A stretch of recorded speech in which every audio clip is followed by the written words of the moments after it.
Hello friends. Mona Lisa कौन थी, कहाँ से थी? आज हम इस सब के बारे में जानेंगे। मोनालिसा की पेंटिंग सिर्फ एक आर्ट पीस नहीं है, ये एक पहेली है जिसने 500 सालों से साइंटिस्ट, हिस्टोरियन, आर्टिस्ट सबको हैरान कर रखा है।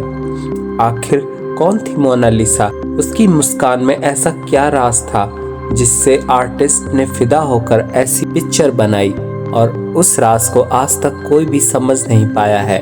और क्यों इस पेंटिंग की कीमत आज तक कोई भी नहीं लगा सका।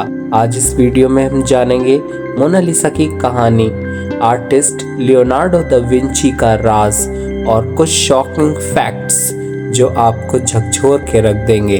चलिए शुरू करते हैं। सबसे पहला सवाल, मोनालिसा कौन थी? ज़्यादा लोग नहीं जानते कि मोना एक इटालियन वर्ड है जिसका मतलब होता है मैडम या लेडी।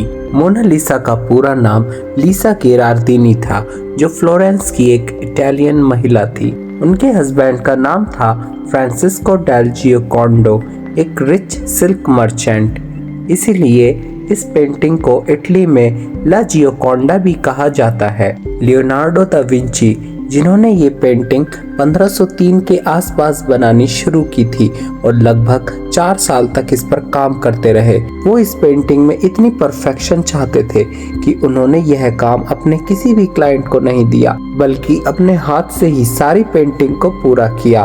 वो इस पेंटिंग को बनाने के लिए फ्रांस ले गए और मरने तक अपने पास ही रखा। अब बात करते हैं मोनालिसा की स्माइल की, जो आर्ट और हिस्ट्री की सबसे बड़ी मिस्ट्री है। क्या आपने कभी नोटिस किया है कि जब आप मोनालिसा को सीधा देखते हैं तो वो थोड़ा सीरियस लगती है, लेकिन जब आप थोड़ा दूर या साइड से देखते हैं तो वो मुस्कुराती हुई सी दिखाई देती है? ऐसा क्यों होता है? यही है उसकी मिस्टीरियस स्माइल। साइंटिस्ट के मुताबिक ये इफेक्ट लियोनार्डो दा विंची ने एक स्पेशल पेंटिंग टेक्निक स्फुमाटो से बनाया था। इस टेक्निक में कलर्स और शेड को इतना स्मूथली ब्लेंड किया जाता है कि लाइट के साथ उनका एक्सप्रेशन चेंज होता रहता है।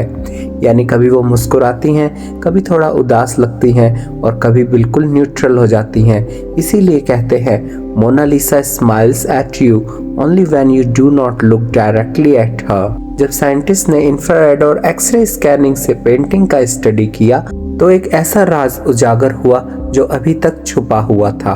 उन्होंने पता लगाया कि पेंटिंग के नीचे एक और पोर्ट्रेट छुपा हुआ है। दा विंची ने अपने पहले वर्जन पर पेंट करके फाइनल मोनालिसा को बनाया था। एक और इंटरेस्टिंग फैक्ट ये है कि मोनालिसा के बैकग्राउंड में जो माउंटेन्स और रिवर दिखती हैं वो रियल प्लेस नहीं है, वो लियोनार्डो की माइंड की क्रिएशन है। उन्होंने नेचर और ह्यूमन ब्यूटी का परफेक्ट बैलेंस दिखाने की कोशिश की है। चलिए अब जानते हैं मोनालिसा के कुछ अमेजिंग फैक्ट। मोनालिसा की आईज आपको हर एंगल से देखती हुई लगती हैं। इसे मोनालिसा इफेक्ट भी कहा जाता है। इस पेंटिंग में आईब्रोज और आई लैशेज नहीं है। साइंटिस्ट कहते हैं या तो विंची ने इसे डेलिब्रेटली रिमूव किया है या टाइम के साथ वो फेंट हो गई हैं।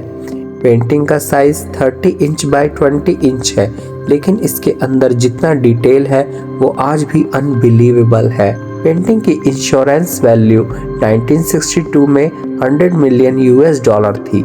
आज के हिसाब से ये 850 मिलियन US डॉलर से भी ज़्यादा है। मोनालिसा को फ्रांस के लूव म्यूजियम पेरिस में रखा गया है। ये एक बुलेट प्रूफ ग्लास के अंदर रखी गई पेंटिंग है। अब सुनते हैं मोनालिसा के साथ हुआ एक शॉकिंग इंसिडेंस। 1911 में एक इटालियन वर्कर ने मोनालिसा पेंटिंग को चुरा लिया था। उसने यह सोचा कि जब पेंटिंग इटली की है तो यह फ्रांस में नहीं होनी चाहिए। वो म्यूजियम में काम करता था और एक दिन अंदर घुस के उसने पेंटिंग निकाल ली और अपने कमरे में छुपा दी। 2 साल बाद जब वो इटली में उसे बेचने गया तो पकड़ा गया। तब से मोनालिसा और भी फेमस हो गई। ये है मोनालिसा और उसके हस्बैंड की रियल पिक। मोनालिसा एक पेंटिंग ही नहीं, एक कल्चरल आइकन भी बन चुकी है। इवन आज के कल्चर में भी आप दा विंची कोड, सिम्पसन्स या मीम्स में मोनालिसा को जरूर देखेंगे। यानी कि यह पेंटिंग अब मॉडर्न लाइफ का भी पार्ट बन चुकी है। दोस्तों, मोनालिसा एक पोर्ट्रेट ही नहीं, ये ह्यूमन इमोशन है, आर्ट और साइंस का अल्टीमेट मिक्सचर है।